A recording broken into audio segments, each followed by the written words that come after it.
Hello learners, this is Meenu and once again welcome back to my channel Economic Words. Today again I am back with another video on National Income Aggregates. 4 lectures already इस series पर हो चुके हैं and I am expecting कि आप सभी ने वो लेक्चर्स देख लिए होंगे because those are very very important to watch if you want to make your basics to be crystal clear. But अगर नहीं देखे हैं तो भी नो वरीज क्योंकि मैंने लिंक डिस्क्रिप्शन बॉक्स में डाल दिया है. You can watch it from there. And today we will be discussing the concept of gross and net, depreciation and its meaning, and finally we will understand the various national income aggregates like GNP, GDP, NDP, NNP, both at market price and factor cost. So let's get started. तो friends, gross और net को हम पहले समझते हैं. तो gross का meaning आप सभी को पता, हम बहुत बार पढ़ चुके हैं. ग्रोस का मतलब होता है एग्रीगेट, टोटल, होल, ओवरऑल, कुल. मतलब कि किसी भी चीज की टोटल अमाउंट. जब हम एक चीज के टोटल को ऐड कर देते हैं, जितना भी जो भी कुछ है बिना कुछ डिडक्ट किए उसमें से अगर हम उसको ऐड कर देते हैं तो हमें मिलता है ग्रोस, एग्रीगेट, टोटल, जो भी आप बोलना चाहिए. बट नेट हमें कब मिलता है? जब हम इस ग्रोस में से कुछ माइनस कर दें, कुछ रिड्यूस कर दें, कुछ डिडक्ट कर दें, तो जो अमाउंट हमें मिलेगी वह अमाउंट होती है नेट वैल्यू किसी भी चीज की. And friends, keep one thing in mind कि इकोनॉमिक्स में जब भी हमें नेट चाहिए तो जो चीज यहाँ पर हम डिडक्ट करेंगे that will always be depreciation. Economics में अगर आपको किसी भी चीज का नेट चाहिए, चाहे हम बात करें नेट डोमेस्टिक प्रोडक्ट की, नेट नेशनल प्रोडक्ट की, नेट इन्वेस्टमेंट की, then we always have to deduct depreciation from the gross. तो नेट हमें कब मिलेगा? जब हम ग्रोस में से माइनस कर देंगे डेप्रिसिएशन को, तो हमें मिल जाएगा नेट. इकोनॉमिक्स में हमेशा हमेशा always you have to deduct depreciation from gross if you want to get the value of net. तो फ्रेंड्स, अब आप बोलेंगे कि मैम ये तो हमें समझ में आ गया कि जब भी हमें नेट की वैल्यू चाहिए तो हमें ग्रोस में से डेप्रिसिएशन को डिडक्ट करना पड़ेगा. बट जो ये टर्म आप बार बार यूज कर रहे हैं दैट इज डेप्रिसिएशन, उसका मतलब क्या होता है? Now let's understand the meaning of depreciation. Depreciation is fall in the value और we can say is reduction in the value of an asset over a period of time. मतलब कि जब एक asset की value with the period of time गिरती है, कम होती है, उसे हम बोलते हैं depreciation. Depreciation को हम समझते हैं एक एग्जाम्पल की हेल्प से. Let's suppose कि एक व्यक्ति है जिसका नाम है सुरेश. उसने 2016 में एक कार परचेज की, let's say for rupees 8 lakh. And now in 2022 he wants to sell his car. तो क्या वह 2022 में सेम 8 लाख रुपीस पर अपनी गाड़ी को बेच पाएगा? Then answer is no, of course not. क्यों? Let's say कि अभी वह इस गाड़ी को बेच सकता है 5 लाख रुपीस में, मतलब कि मार्केट में इतना प्राइस उस गाड़ी का लग रहा है. तो जो यह फॉल है of 3 lakh rupees in the value of this car, that is called depreciation.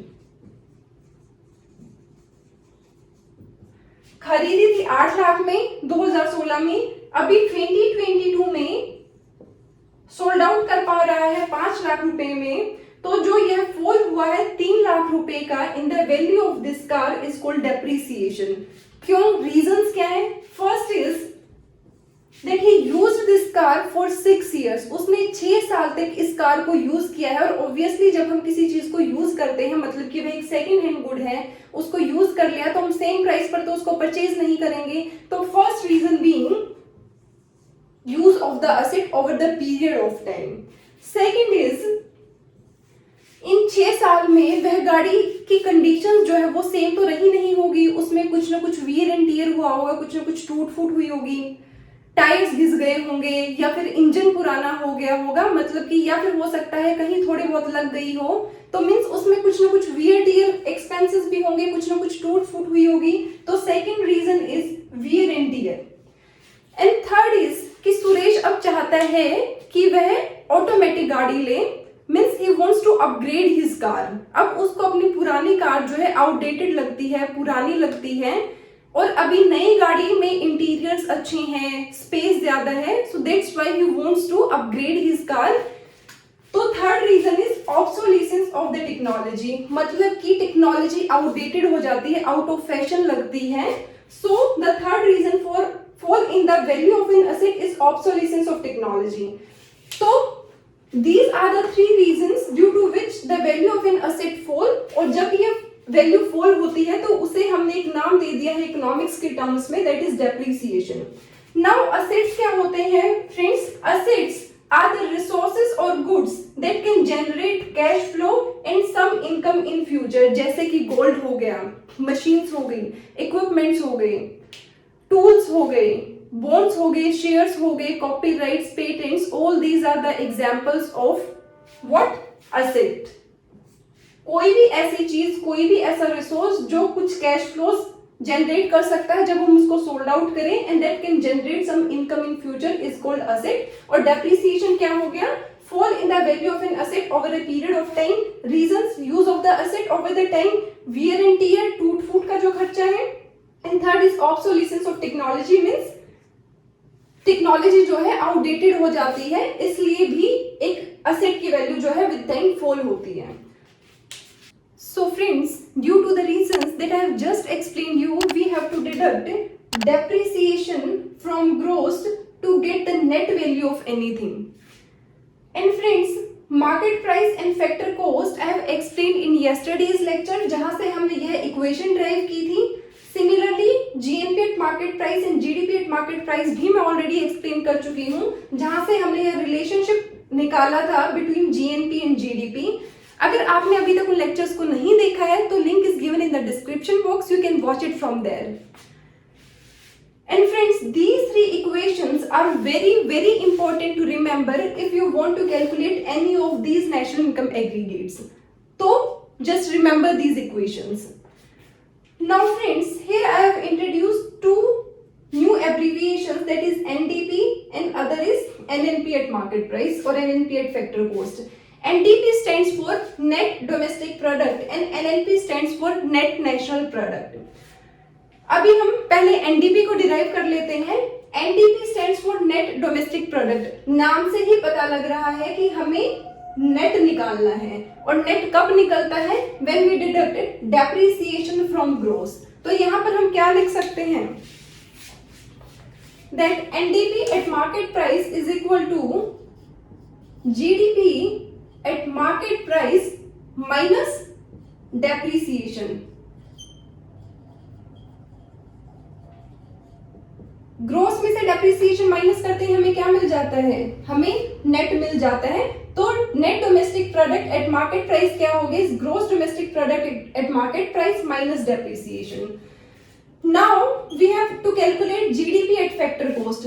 Factor cost, market price and factor cost के बीच में जो हमने यह रिलेशनशिप एस्टेब्लिश किया था, तो यहां से हम फैक्टर कोस्ट निकाल सकते हैं. That factor cost is equal to market price minus net indirect taxes.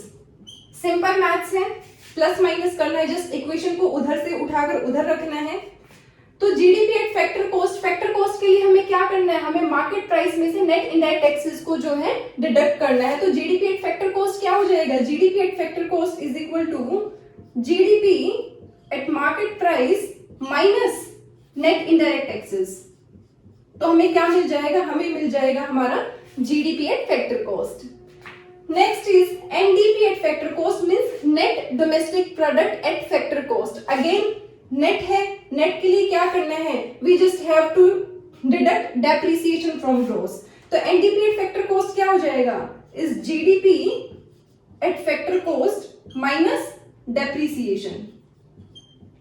और जीडीपी एट फैक्टर कोस्ट अगर आप इसको फर्दर एक्सपेंड करना चाहते हैं तो जीडीपी एट फैक्टर कोस्ट की इक्वेशन क्या है? जीडीपी एट फैक्टर कोस्ट, इसको हम ऐसे भी लिख सकते हैं, GDP at market price minus net indirect taxes minus depreciation. अगर आपको ये तीनों इक्वेशंस याद है तो आप इनमें से कुछ भी डिराइव कर सकते हैं, किसी की भी वैल्यू निकाल सकते हैं.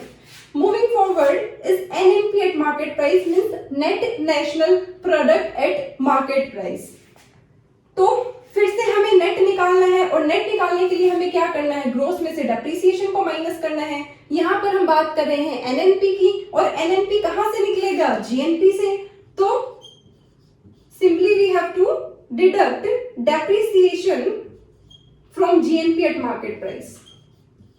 तो हमें क्या मिल जाएगा, हमें मिल जाएगा NNP at market price, right. Next is GNP at factor cost, gross national product at factor cost. Factor cost का फिर से क्या फॉर्मूला है, factor cost is equal to market price minus net indirect taxes. तो we just have to simply deduct net indirect taxes from GNP at market price, GNP at market price minus net indirect taxes.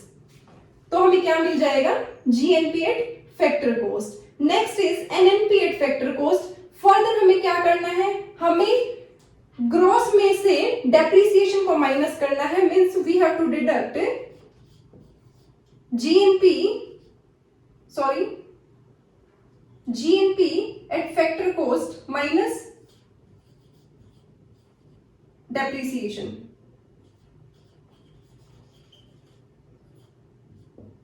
तो हमें क्या मिल जाएगा, हमें मिल जाएगा NNP at factor cost. And GNP at factor cost क्या है, GNP at factor cost is GNP at market price minus net indirect taxes minus depreciation. तो हमें क्या मिल जाता है, हमें मिल जाता है NNP at factor cost. And NNP at factor cost को ही हम बोलते हैं national income.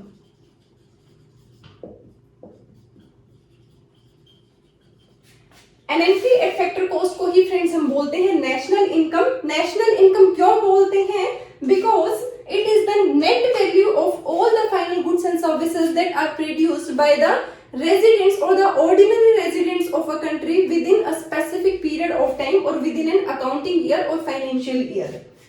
So moving forward, इनको आप अच्छे से नोट कर लीजिए, ये तीनों इक्वेशंस अच्छे से याद कर लीजिए, अच्छे से देख लीजिए कि ग्रोथ माइनस डेप्रिसिएशन होता है हमेशा net, market price is equal two factor cost plus net indirect taxes. Net indirect taxes क्यों कैलकुलेट, क्यों ऐड किए जाते हैं फैक्टर कॉस्ट में, क्योंकि इनडायरेक्ट टैक्सेस हमेशा प्राइस को जो है इंक्रीज करते हैं और सब्सिडीज हमेशा प्राइस को रिड्यूस करती हैं, और मार्केट प्राइस होता है the price which is paid by the buyers, and factor cost होती है the amount which is paid by the producer to the factors. इसलिए हमें net indirect taxes factor cost में हमेशा ऐड करने होते हैं, और यहां से हम फैक्टर कॉस्ट निकाल सकते हैं। Factor cost is equal to market price minus net indirect taxes, and GNP at market price क्या होता है, is equal to GDP at market price plus net factor income from abroad. इन तीनों equation से आप इनमें से किसी भी इक्वेशन को जो है कैलकुलेट कर सकते हैं। नेट जब भी निकालना है सिंपली डेप्रिसिएशन को माइनस करना है, ग्रोथ जब भी निकालना है तो नेट में डेप्रिसिएशन को ऐड कर देना है, फैक्टर को जब भी निकालना है तो मार्केट प्राइस है नेट इनडायरेक्ट टैक्सेस को सिंपली माइनस कर देना है। Now friends, the next term to understand is per capita income. Per capita income means average income और mean income. Per capita income क्या हो जाएगी, क्या फॉर्मूला है, is national income divided by population. कुछ नहीं है, सिंपल एवरेज है, जैसे हम मैथ्स में निकालते हैं। मैथ्स में हम एवरेज या मीन कैसे निकालते हैं, एवरेज क्या होता है, average is equal to total divided by number of observations. तो यहाँ पर टोटल क्या है, नेशनल इनकम। नेशनल इनकम क्या होती है, सिंपल वर्ड्स में बिल्कुल, total income of a country, और नंबर ऑफ ऑब्जर्वेशंस क्या है, that is population means number of residents of a country. तो जब हम नेशनल इनकम को, टोटल इनकम को हम डिवाइड कर दे by the population that is the number of residents of a country, तो हमें क्या मिल जाती है, per capita income. Let's understand with the help of an example. Let's suppose Suresh है, उसकी फैमिली में वो 4 लोग हैं, his father, his mother, he himself and his brother. Let's say his name is Satish. Father की इनकम है 10,000 rupees, mother की income है 8,000 रुपीज, सॉरी,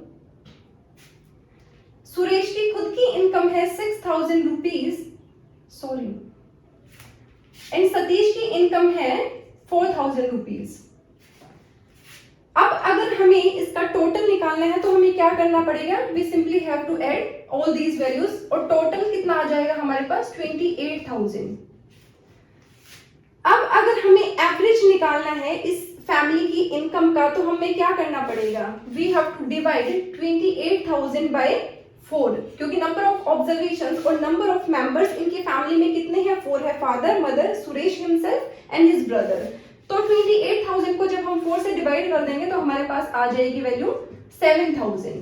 तो ये 7,000 क्या हो गई, इस फैमिली की पर कैपिटा इनकम, मीन्स इनकम पर मेंबर। सिमिलरली जब हम एक कंट्री के सभी रेजिडेंट्स की इनकम को ऐड करते हैं तो हमें मिलती है नेशनल इनकम, और जब हम इस नेशनल इनकम को डिवाइड कर देते हैं उस कंट्री की पॉपुलेशन से, means by the number of its residents, तो हमें मिलती है पर कैपिटा इनकम की वैल्यू। So friends, this was all about today's lecture and I really hope कि आपको समझ में आया होगा। But if you still have any doubt then please let me know in the comment section, and if you found this video useful then do like it, share it, and also don't forget to subscribe to my channel, and also press the bell icon so that you can get further notifications, and you can also follow me on my Instagram handle by the same name, Economic Verse. So thank you very much. See you soon in the next video. Till then, keep watching and keep learning with Economic Verse.